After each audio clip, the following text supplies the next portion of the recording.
Leah Kinlaw and Rachel Rappaport, welcome to Bereaved Studios. Thanks Leah for and having us. Yeah, of course. Love that you're here.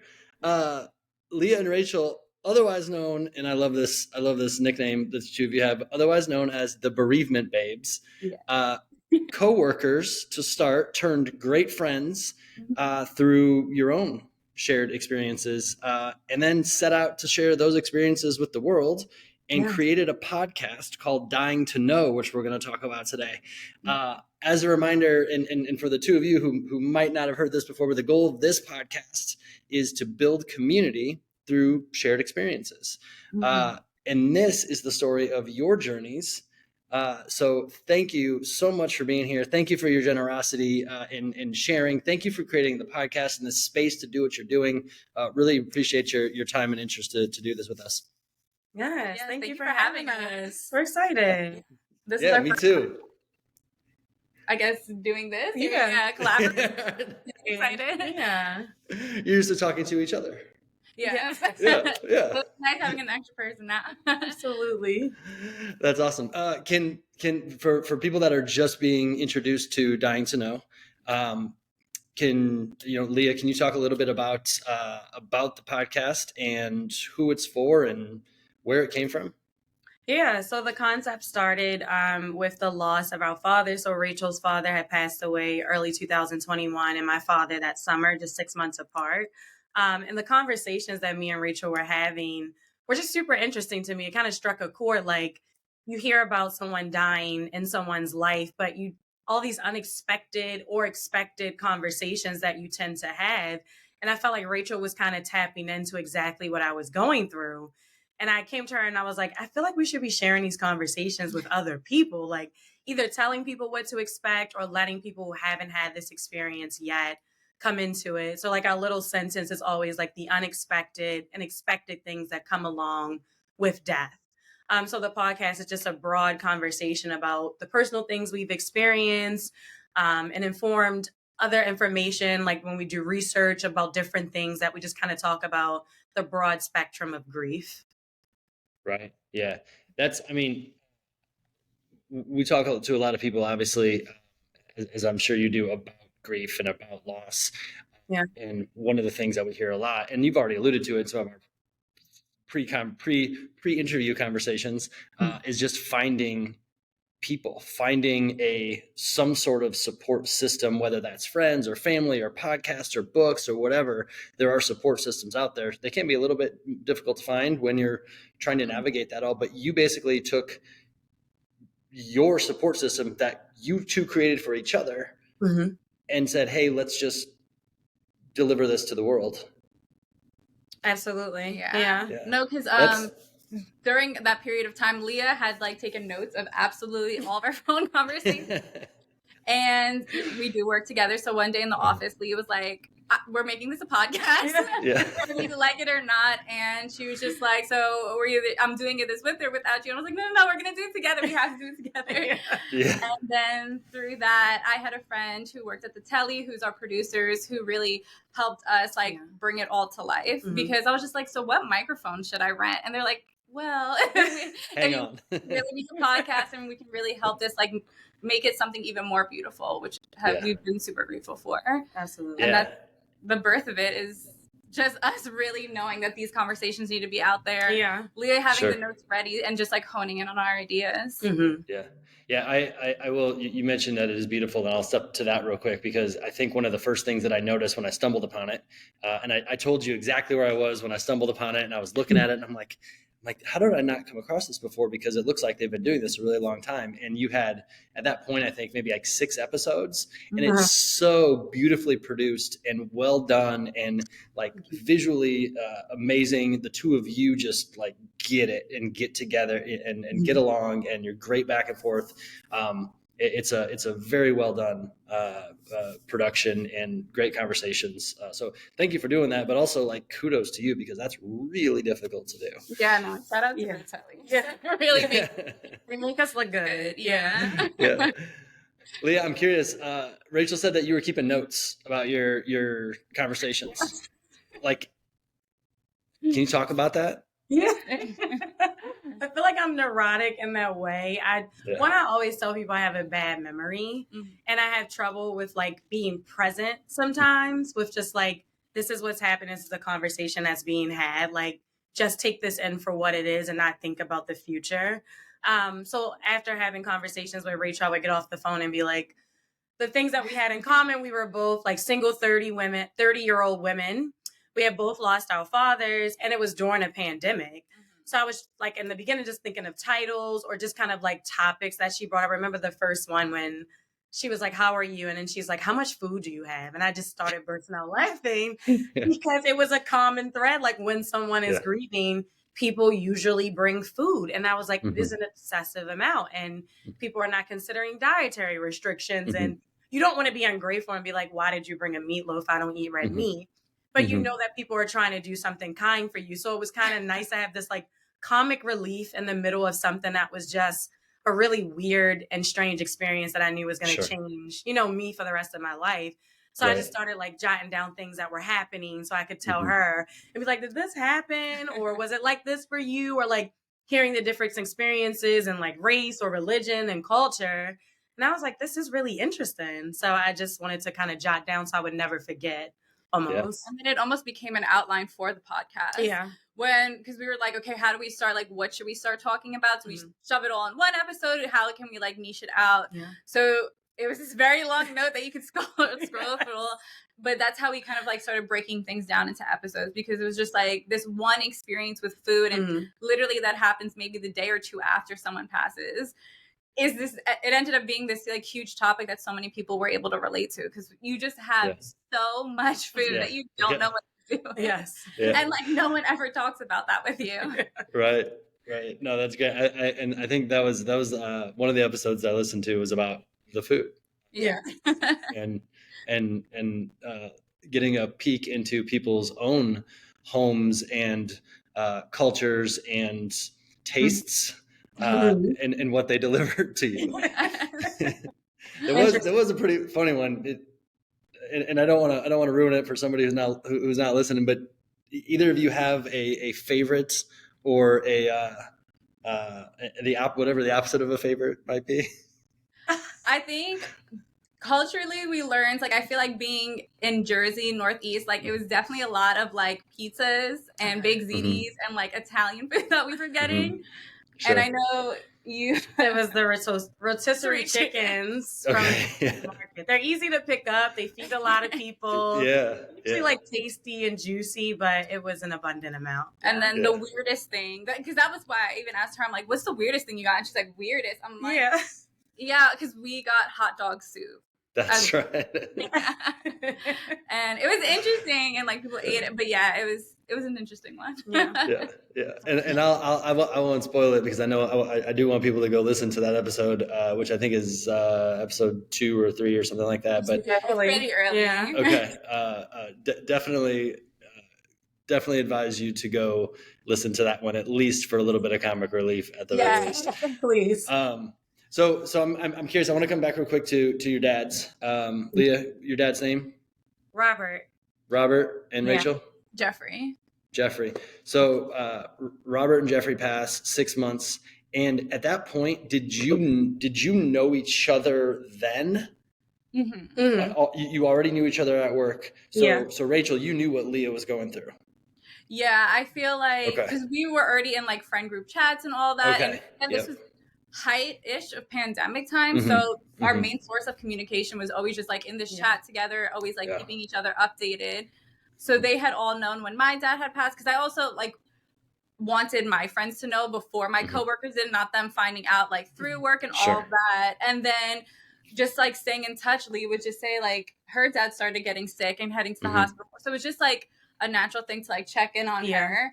And then it was even eerie because in our group chat, literally one chat was like my dad had passed, and then a couple months later it was a chat of like her dad passing. It was just like, so sorry that these are the text messages you have to get. But I feel like just being in the pandemic and stuff, I felt like we were just talking so much more through the phones that we kept like in touch a lot more. And there were just weird similarities too of like how our dads were sick and just like what they were going through. So it was a lot of checking in on Leah. And then it was just a lot of like, this is fresh for me too. So if you want to talk about anything, I really am here for you. And she took me up on that, where she was in Baltimore, I was in Jersey, but we would have like drinks and be on the phone, just like talking about absolutely everything. And that's, I feel like when we also learned that as sad and horrible as the situation is, there can be moments of comic relief where it was just like, Leah, like, I'm so sorry of everything you're going through, sending your love to your family. And then it would be like, but like, are you swimming in food right now? Right. Or like, have you fought with so-and-so yet? And like, and sometimes it'd be yes, sometimes it would be no. And then like a week later, she'd be like, damn, Rachel, like this happened right now. So I feel like we learned that there is ways to have natural conversations about grief too. Like it is one of the saddest things, but it doesn't have to, like, you can have someone to go to, and it doesn't just have to be, I guess, sad and like lonely. That's the right support. Way. Yeah, it's nice to have the support through a difficult time in life. Yeah, sure. I hear the word lonely a lot. Even when there are families left behind, and it seems like they might be able to grieve together, there's still a level of loneliness when you think about the rest of the world that you interact with. And the fact that you two had each other seems to be an incredibly unique thing. Have you bumped into people through your podcast? Have you heard from people who either have had that person for them, or are looking for that person, looking for someone to kind of tap into? Yeah, I feel like for the most part it's been a really big outpour of love and support from people who like DM us or write comments under like topics that we even question, like, oh, that's really interesting, I'm wondering about this, to give us a different perspective on something, which I really like as well. I haven't had anyone personally to me, or I think any of the messages that have come through our social media that have said that they've had the friend. It seems like a lot of people do have support, which is a great thing.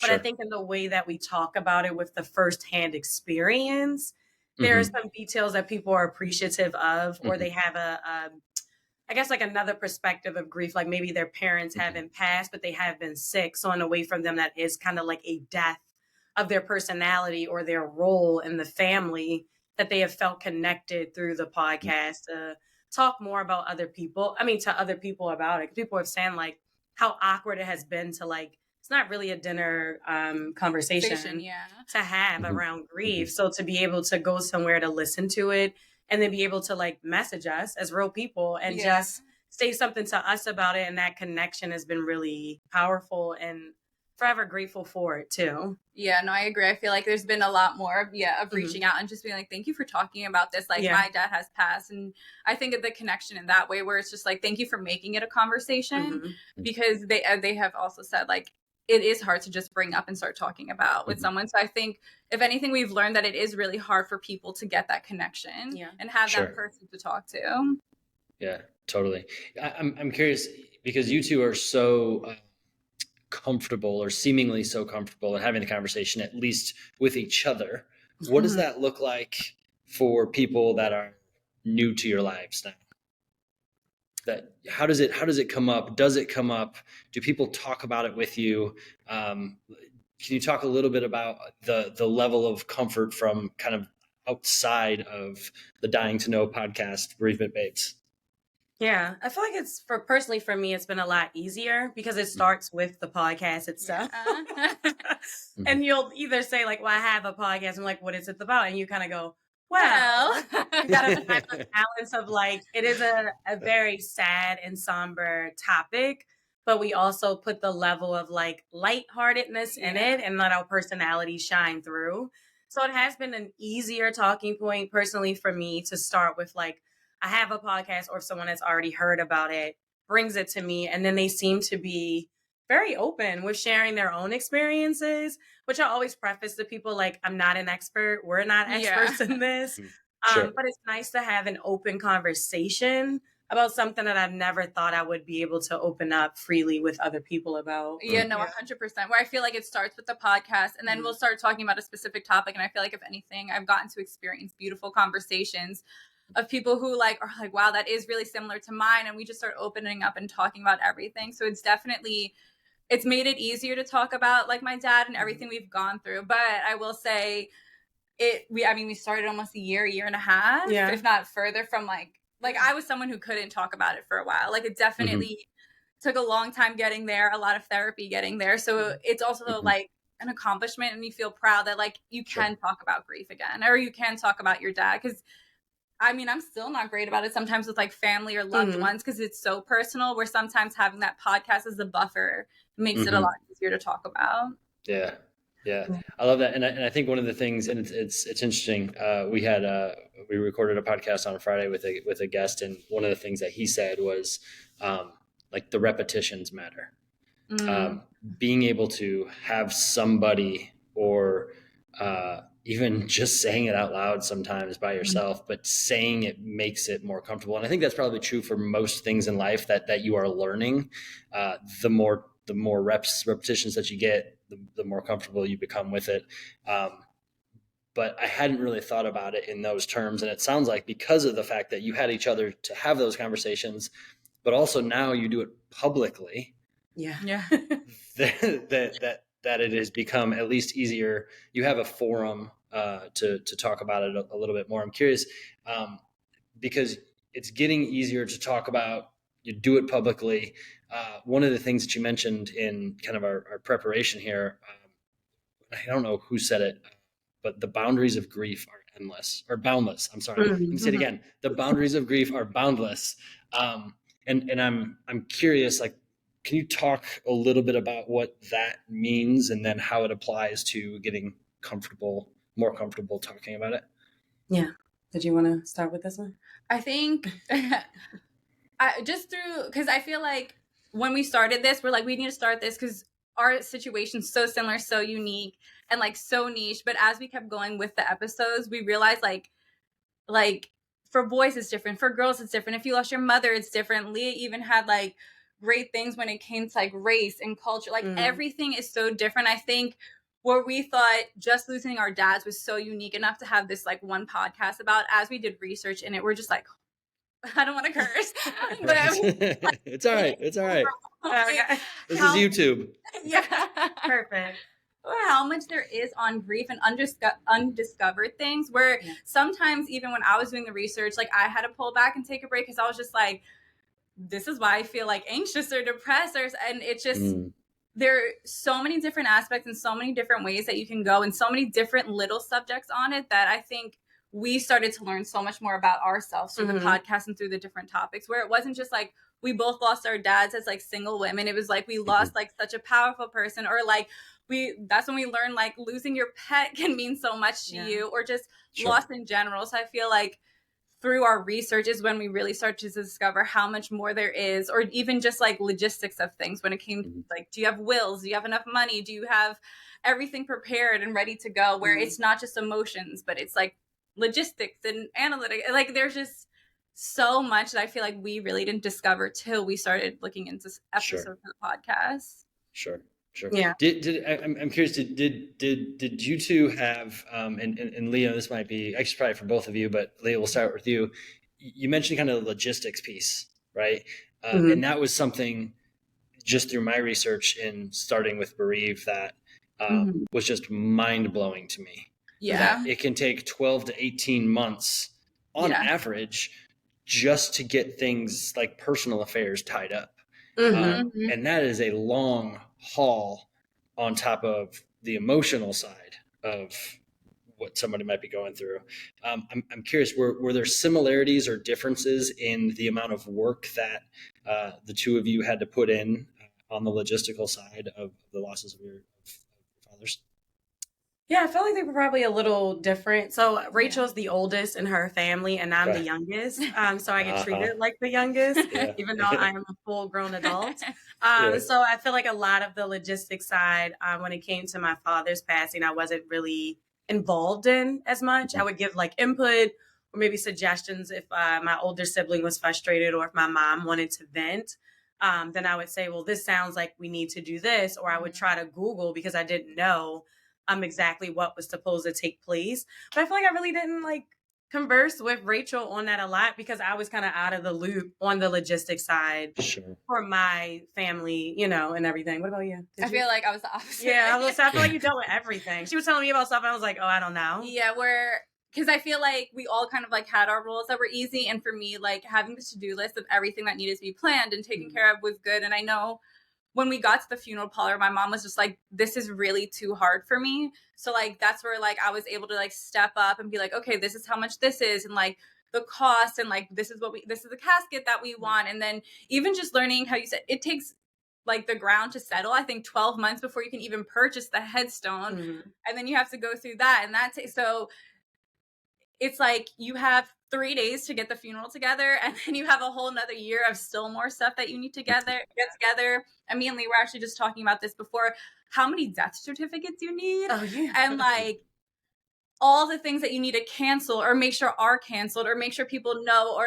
And then I also had to deal with my dad had passed away in Pennsylvania, so then we had to also deal with like Pennsylvania laws versus New Jersey laws, and like I think it was like $25 per death certificate. So then it's like, does this company, can they take a photocopy? Do they need a legit? It's just, there's so many little things. And this is all like 3 days after you found out like your dad had just passed away. So it's like you have to almost pull away from emotions a lot to get through everything and make sure everything is done. Because then all of a sudden you miss something and now you're screwed. So like it was very much like a checklist of just constantly like being like, Mom, did we do this? Or like, this is plans. And then also for me, we had a Jewish ceremony and like we had family in Florida, and Jewish ceremonies are supposed to happen almost next day, where we were like, what are the limits we can push it out to just to make sure everyone can still be here? So I feel like it was very much like this very strict timeline of like how everything could go and just making sure like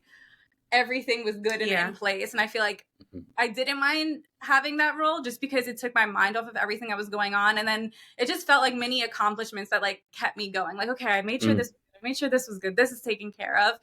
And like, for me, it was helpful in a way, just like keep going and not collapse into my feelings. Yeah. I mean, death it's a business, unfortunately. It's nasty as it sounds or dirty as it sounds. It truly is a business. And yeah, you really have a lot of like paperwork and logistics, like you were saying, to work through. Yeah. There's some cultural differences that we've talked about. Have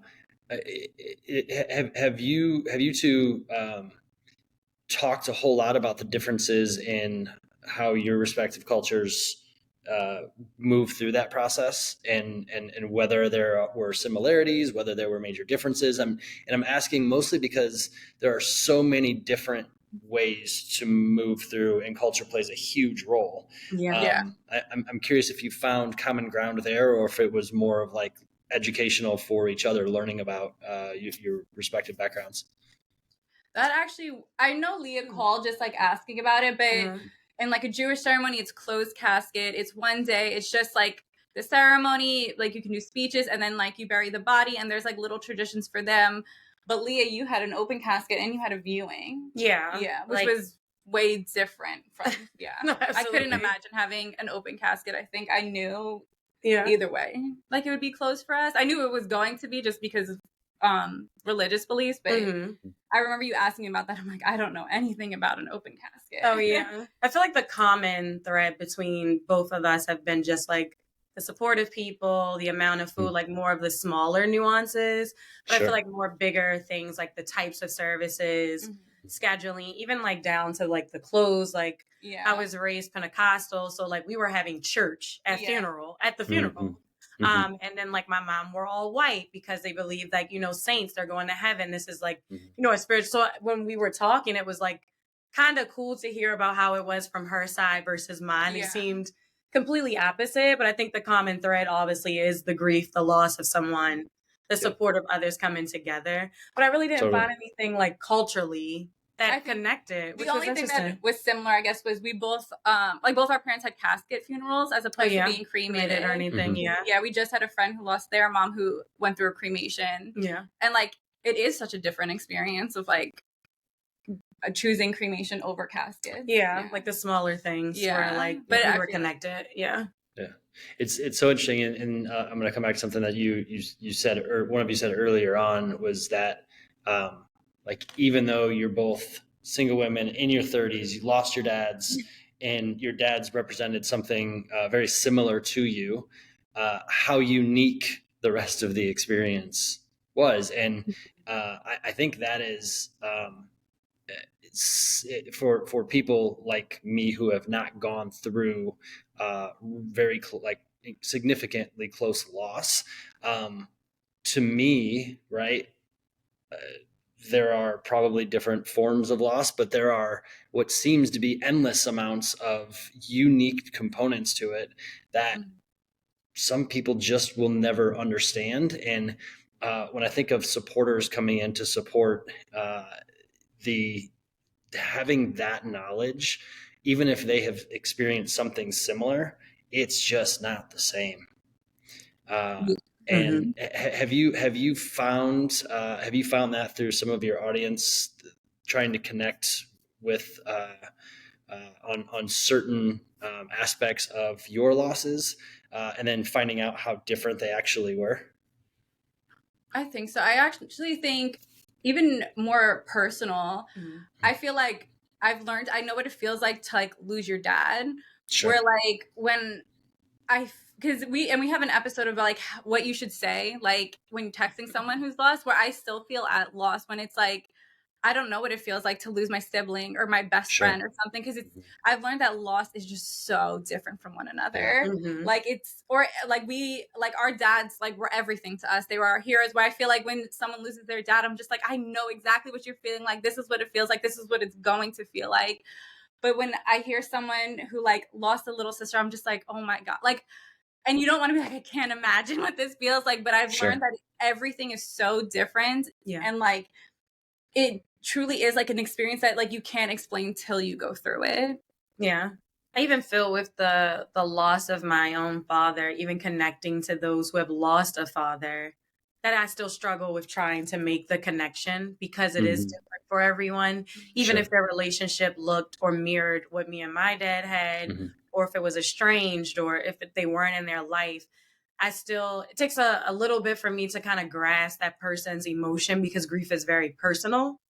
And it looks different for everybody. Like, I know for me, I kind of keep an even tone and I find humor in everything, but some people take it more serious and are a type A. And I'm like, well, I really can't connect with this, or I'm not really sure what to say or how to be supportive, or, communicate with you or have a conversation that I feel like is effective, you know what I mean, to get through to you, or to kind of help or assist you. So, and sometimes people aren't looking for that. They're just looking for listening ears, which is a little bit more helpful when I feel like the personalities or maybe the relationship is a bit different, that a listening ear is probably the best you can do to support. Sure. So knowing that, and you mentioned you had an episode on things to say, maybe even things not to say, might have shown up there. And knowing that grief is so unique and loss is so unique, do you have a few, pointers for folks who might want to support friends, just don't really know how? Yeah, I just recently attended this like grief seminar. I don't really have a name for it, exactly what it was about.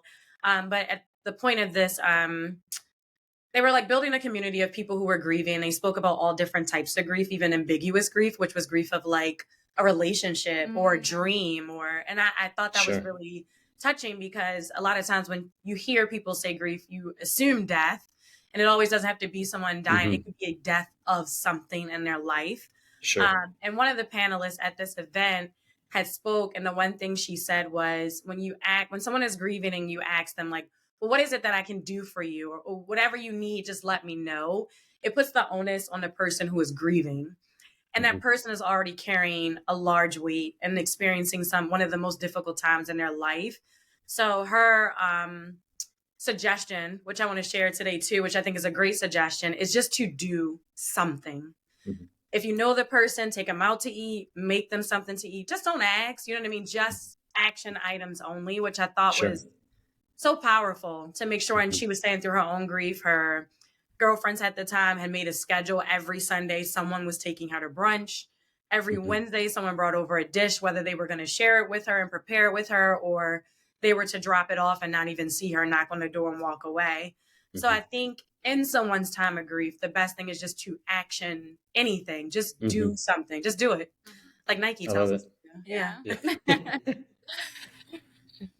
Yeah. Rachel, anything from your side on that? I think that is amazing. I think if anything, there's like almost more of like not to do, like, like not asking questions, not saying like you can imagine how they're feeling or anything like that. I feel like there was one thing that we mentioned that like we hated hearing as a text message, but now it's like slipping my mind. Is it the like, I know what you're going through? Maybe. Yeah.